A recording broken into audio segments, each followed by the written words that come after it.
What's going on, guys? It's Cal here from Buffalo SportsCenter, and it is time to preview the Bills game of the week. This week we have the Bills in Seattle taking on the Seahawks, a 4:05 game, so a little bit later here on the East Coast, but it is what it is. So let's get right into it. Let's talk about the Bills last week, right? They absolutely routed the Titans 34-10, complete blowout there, but it was 10-0 Titans at one point. So yeah, the Bills started off shaky, but they found their way. Josh Allen, still no interceptions. Again, that's always been the thing with him, right? Oh, he only throws picks. You know, you got to take the good with the bad. 0 interceptions. Only starting quarterback to have 0 interceptions this year. So good start for Josh Allen. MVP pace for sure. Ray Davis had a great day. He had a touchdown. He had more yards than James Cook on less runs. So that's something to look forward in the future games.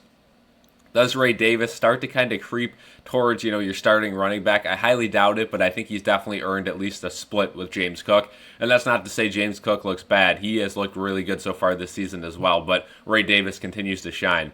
Keon Coleman was the big star of the day. 125 passing yards on 4 catches. So that is a big number for Keon Coleman. You'd like to get him the ball a little bit more than that, but 125 yards you'll take every day. And how about Amari Cooper? Comes in, he drops that first pass, and I know a lot of Bills fans were kind of going nuts. Oh no, here we go again, a guy who gets open but can't catch.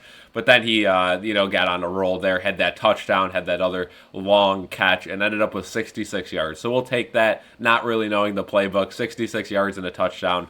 I think we're going to be fine with Amari Cooper.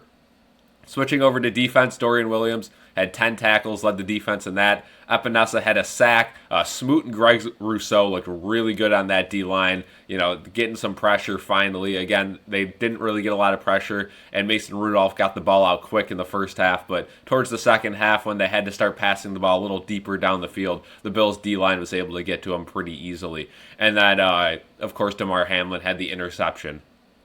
Tyler Bass was 2 for 2 in this game. That's something to make note of. Again, Tyler Bass, his job is not secure right now. So 2 for 2, again, 2 chip shots, but we'll take it. As long as he doesn't miss a field goal, he should still be the kicker. But again, in this game coming up against the Seahawks, I think we'll need a couple deeper field goals. Speaking of the Seahawks, let's talk about their game last week. They beat the Falcons 34-14.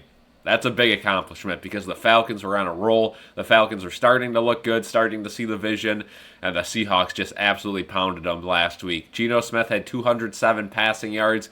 That's a decent number, but Kenneth Walker had 69 yards on the ground and a touchdown. DK Metcalf had a good game, right? Had a touchdown, but he is now injured. He is week to week, so he will miss this game. That means that Noah Fant, Tyler Lockett, and Jackson Smith-Njigba will need to carry their offense this week against the Bills because, not having your number one receiver, that is a big miss for the Seahawks. As far as their defense went, their D-line continues to get pressure. Kobe Bryant led them in tackles last week out wide.